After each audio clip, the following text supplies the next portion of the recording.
ओम शांति। समय की समीपता को देखते हुए बाप दादा हमें समय प्रति समय का इशारा देते रहते हैं कि बच्चे अब समय बहुत नज़दीक है, समय नज़दीक है। और उसी हिसाब से समय प्रमाण देखते हुए, परिस्थितियों को देखते हुए अपनी स्थिति को श्रेष्ठ बनाओ, अपनी स्थिति को पावरफुल बनाओ। तो बाबा बताते ही आए हैं और बाबा कहते अब समय एग्ज़ाम का आ चुका है, अब समय परीक्षा का बहुत नज़दीक है।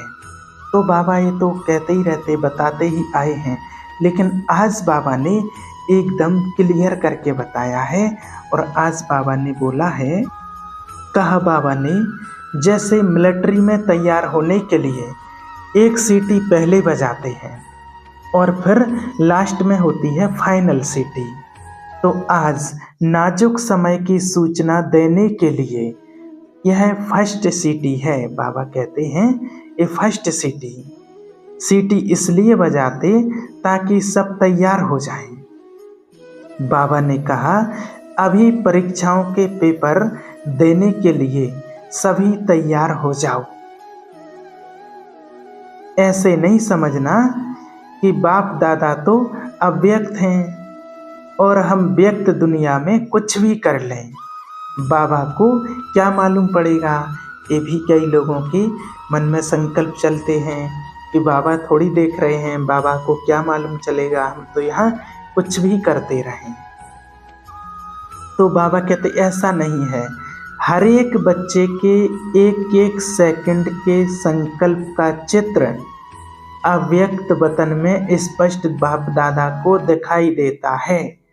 इसलिए कभी भी ऐसे बेपरवाह नहीं बनना है। बाबा ने कहा है आसुरी मर्यादाओं से माया से तो बेपरवाह बनो, लेकिन ईश्वरीय मर्यादाओं में कभी भी बेपरवाह नहीं बनना है। अभी तो बाबा सिर्फ इशारा दे रहे हैं, फिर तो प्रत्यक्ष में आपकी स्थिति बोलेगी। कोई भी, बाबा कहते हैं, छिपा नहीं रह सकता है।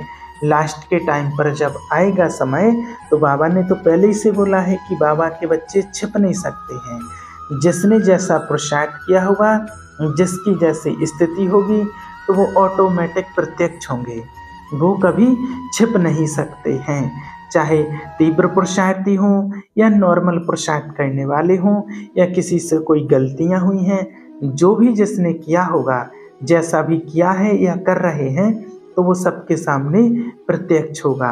बाबा ने बताया है कि जैसे नारद की सूरत क्या सभा के बीच में छिप सकी, कितना भी छुपाने की उन्होंने कोशिश की, लेकिन छिप तो नहीं सकी। अभी तो बाप सबको गुप्त रखते हैं, अभी बाबा गुप्त रखते हैं, अभी तो सभी गुप्त हैं, क्योंकि बाबा कहते हैं कि बच्चों की बात कोई सभा में ना आए, सामने बाबा नहीं बोलते हैं। लेकिन बाबा कहते थोड़े समय के बाद फिर कोई गुप्त नहीं रहेगा। हर एक की सूरत उसकी सीरत को प्रत्यक्ष कर देगी। हर एक की मना जो सीरत है उसकी सूरत को वो प्रत्यक्ष कर देगी। इसलिए बाबा कहते हैं कि इस नाजुक समय का सामना करने के लिए अब नाजुकपना छोड़ दो। और लास्ट में बाबा ने पुरुषार्थ का बहुत ही एक सहज रास्ता सुनाया है।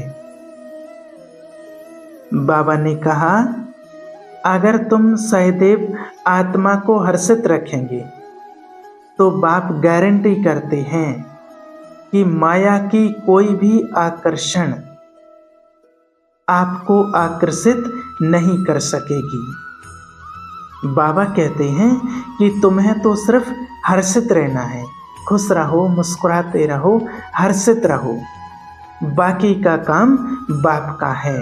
बाबा को क्या करना है बाबा कराएगा। इसलिए बाबा ने आने वाले समय को देखते हुए और हमें अपनी स्थिति श्रेष्ठ बनाने के लिए फिर इशारा दिया है, क्योंकि बाबा ने स्पष्ट कहा है कि जो भी कुछ जो करेंगे वो छिपा नहीं रह सकेगा। नारद की तरह सबके सामने सभा में बात आएगी। इसलिए हमें अपनी स्थिति को अच्छा और श्रेष्ठ बनाना है। कि हमें बाद में पश्चाताप ना करना पड़े। ठीक है। ओम शांति।